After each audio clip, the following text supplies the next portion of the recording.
की तरफ से संत शिरोमणि आचार्य श्री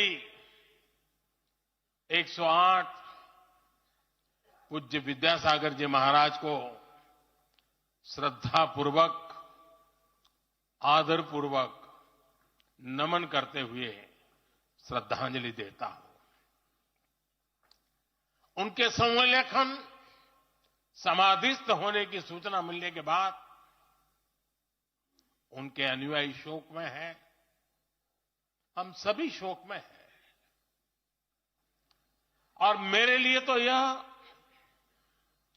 एक व्यक्तिगत क्षति जैसा है।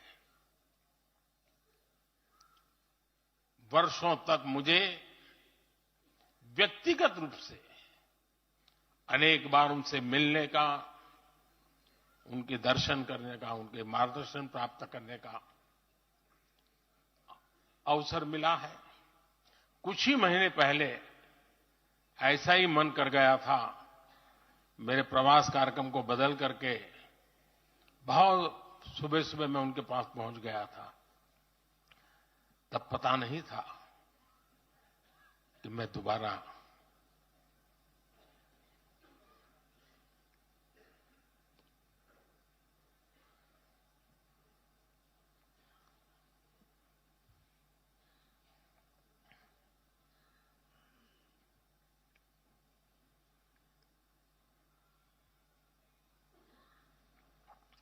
उनके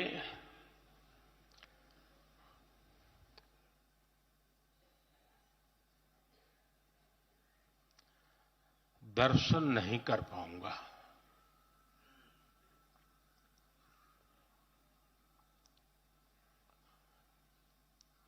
ये मेरा सौभाग्य रहा है कि पिछले 50 से भी ज्यादा वर्षों से मुझे देश के गणमान्य आध्यात्मिक मूर्तियों के निकट रहने का, उनके आशीर्वाद पाने का अवसर रहा है। और इसलिए मैं उस आध्यात्मिक जगत की उस शक्ति को भलीभांति जानता हूं, समझता हूं, अनुभव करता हूं।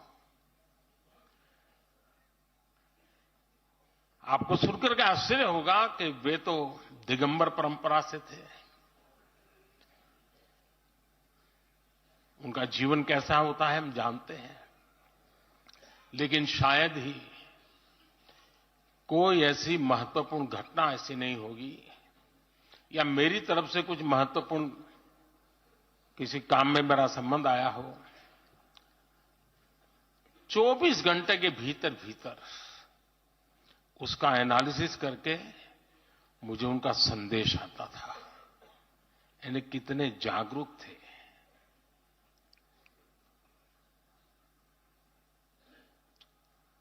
और अपनी विराट आध्यात्मिक यात्रा और उसके बाद भी वो हम सबको हमेशा प्रेरणा देते रहे हैं। जीवन भर उतनी सौम्यता के साथ उनका लोगों को मिलना, उन्होंने हमारे युवाओं को परंपराओं से जोड़ा, गरीबों तक शिक्षा और स्वास्थ्य की सुविधाएं पहुंचाई। उनका पूरा जीवन उस व्यक्ति के लिए प्रेरणा जैसा है जिसने गरीबों और वंचितों के लिए काम करने का संकल्प लिया है। आज जब भारत प्रगति के पथ पर आगे बढ़ रहा है, मुझे विश्वास है कि उनके सिद्धांत और उनका आशीर्वाद ऐसे ही भारत भूमि को प्रेरणा देता रहेंगे। साथियों, पिछले 10 वर्षों में भारत ने जो गति हासिल की है, बड़े लक्ष्यों को प्राप्त करने का जो हौसला पाया है, यह अभूतपूर्व है साथियों।